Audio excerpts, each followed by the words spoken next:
Good morning student, आप सब BCom second year के स्टूडेंट हैं। मैं Seema Gothwal, assistant professor, government college Ajmer. तो आपकी जो फंडामेंटल की बुक है उसका हम पेपर सेकंड पढ़ रहे हैं। तो उसमें टॉपिक हम ले रहे हैं इनोवेशन प्रोसेस। इनोवेशन नवाचार की प्रक्रिया। तो नवाचार की प्रक्रिया के बारे में हम पढ़ने जा रहे हैं। सबसे पहले मैं आपको ये बता दूँ कि इनोवेशन मैं आपको समझा चुकी हूँ इससे पहले वाले लेक्चर में। तो आज हम इसकी जो प्रक्रिया पढ़ रहे हैं कि इनोवेशन का क्या प्रोसेस है। उद्देश्य का निर्धारण। तो नवाचार करने से पहले उद्यमियों को नवाचार के उद्देश्य का निर्धारित कर लेना चाहिए। नवाचार के उद्देश्य उद्यमी की संस्था के लक्ष्यों के अनुरूप ही होने चाहिए। अतः नवाचार के उद्देश्यों को निर्धारित करते समय संस्था के उद्देश्यों को ध्यान में रखना चाहिए। सामान्यतः कोई भी संस्था नवाचार के इस उद्देश्य से करती है कि उसे अपने उद्योग को अच्छी ख्याति बन सके तथा अधिकाधिक बाजार क्षेत्र पर उसका नियंत्रण हो सके। अतः उद्यमी को अपने संस्था के ऐसे ही उद्देश्यों को स्पष्ट और निर्धारित करना चाहिए। तो इनोवेशन का सबसे पहला प्रोसेस है वो उद्देश्यों का निर्धारण है कि आपका मोटिव क्या है उस काम को करने का। तो नवाचार करने से पहले हमेशा एक उद्यमी को यही डिसाइड कर लेना चाहिए कि उसका एम क्या है, क्या चाहता है, और नवाचार के उद्देश्य से उद्यमी की संस्था के लक्ष्यों के अनुरूप ही होना चाहिए।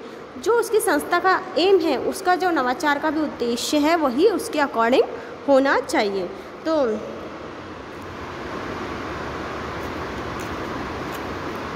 नेक्स्ट पॉइंट अब हम ले रहे हैं वो ये है नवाचार अवसरों एवं खतरों का विश्लेषण है।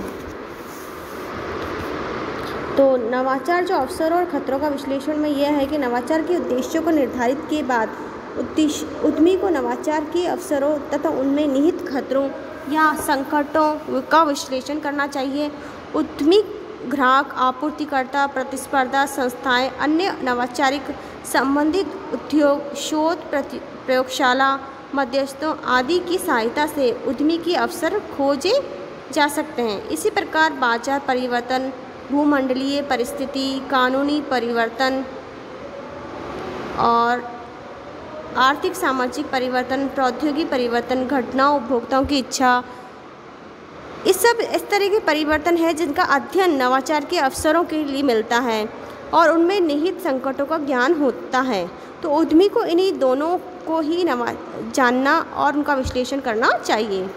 इसी विश्लेषण के आधार पर नवाचार हेतु उपयुक्त अवसर की पहचान की जा सकती है। अब तीसरा पॉइंट हम ले रहे हैं क्षमताओं एवं कमियों का आकलन। तो नवाचार के अवसर की पहचान करने के बाद उस अवसर का लाभ उठाने हेतु नवाचार करने का विचार किया जाता है। ऐसा विचार करते समय उद्यमी अपनी क्षमताओं और कमियों का आकलन करता है। ऐसा करते समय वह निर्धारित बातों का भी विचार करता है, जैसे उस विचार का नवीकरण करने में किन साधनों और क्षमताओं की आवश्यकता पड़ेगी, उद्यमियों के पास उपलब्ध संसाधन हैं या अतिरिक्त संसाधनों एवं क्षमताओं को प्राप्त करने में आने वाली कठिनाइयाँ।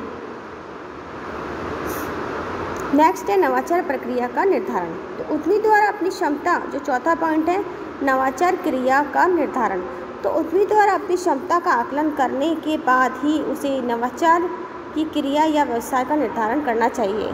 नवाचार क्रिया का निर्धारण करते समय उस क्रिया या व्यवसाय को जीवन चक्र का अध्ययन विश्लेषण कर लेना चाहिए। उसे उस क्रिया के लिए आवश्यक संसाधन एवं अपने पास उपलब्ध साधनों का आकलन भी करना चाहिए।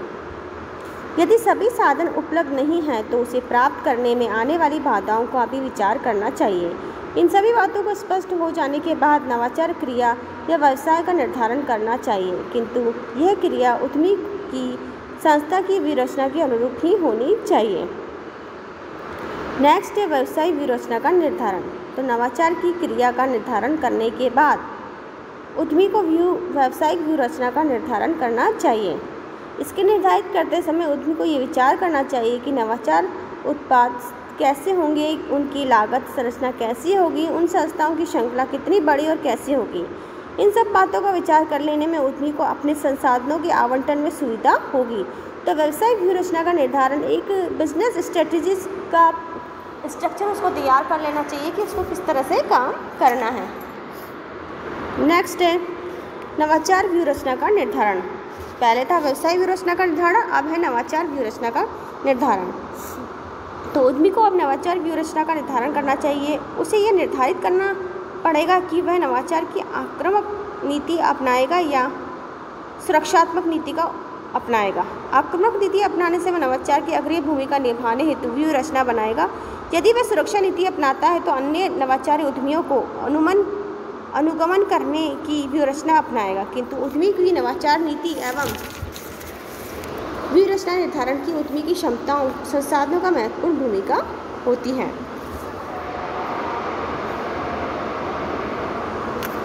अब नेक्स्ट है संगठन संरचना का निर्माण। तो संगठन संरचना व्यूह रचना का निर्धारण करने के बाद उद्यमी नवाचार व्यूह रचना का क्रियान्वित करना होता है।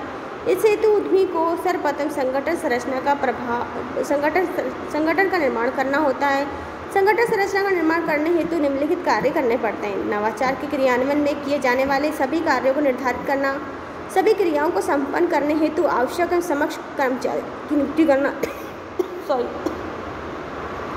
सभी क्रियाओं के उन कर्मियों को बांटना तथा उन कर्मियों में आपसी संबंध को निर्धारित करना, सभी क्रियाओं को संपन्न करने हेतु आवश्यक अधिकारों का प्रत्यायोजन करना, सभी क्रियाओं को संपन्न करने हेतु आवश्यक संसाधनों का आवंटन करना, सभी क्रियाओं के संपन्न करने हेतु आवश्यक क्रियाविधियों नीतियों का निर्धारित करना।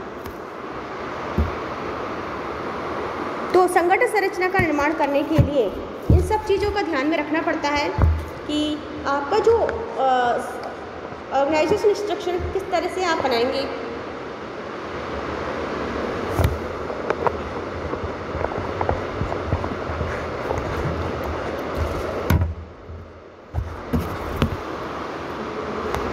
नेक्स्ट अब हम पॉइंट ले रहे हैं अनुवर्तन, जो लास्ट पॉइंट है अपना।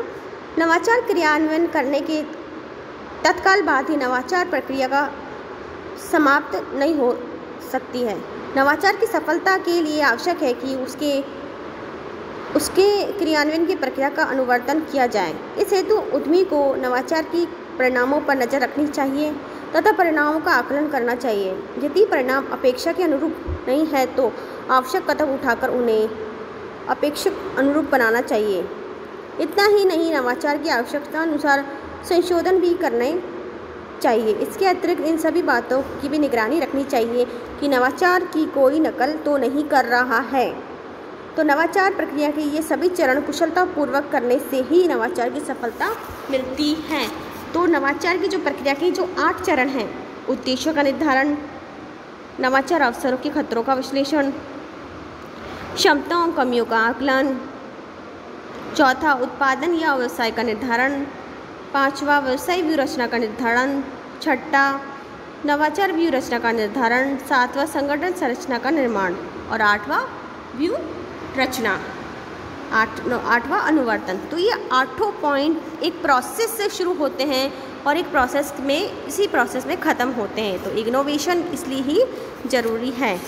अब मैं आपको ये कहना चाहूँगी, इसके नवाचार की अवस्थाएं इसमें दे रखी हैं। जैसे स्टेज ऑफ इनोवेशन भी होती है, जैसे नवाचार की विकास की अवस्था, नवाचार की उपयोग की अवस्था, नवाचार की प्रस्तुतिकरण की अवस्था, नवाचार की उन्नति की अवस्था, नवाचार की परिपक्वता की अवस्था, नवाचार की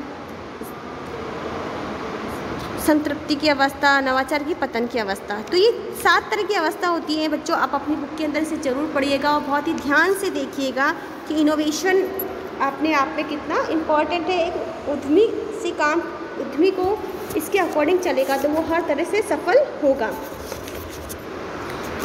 साथ ही इसमें नवाचार में जो आने वाली जो परेशानियां हैं वो भी हमें बतानी पड़ेगी कि आर्थिक बाधाएं आती है, संगठनात्मक बाधाएं आती है नवाचार के अंदर।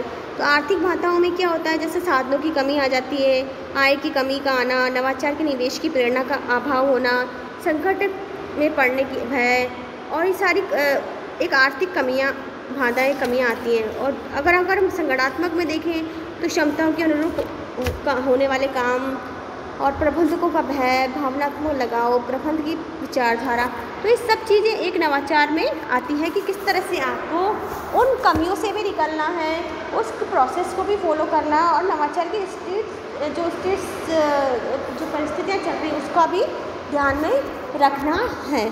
तो आज के लिए इतना ही। तो आप इसको अपनी बुक के अंदर ज़रूर पढ़िएगा, देखिएगा, समझिएगा और स्टडी करिएगा। आज के लिए इतना ही बच्चों, धन्यवाद।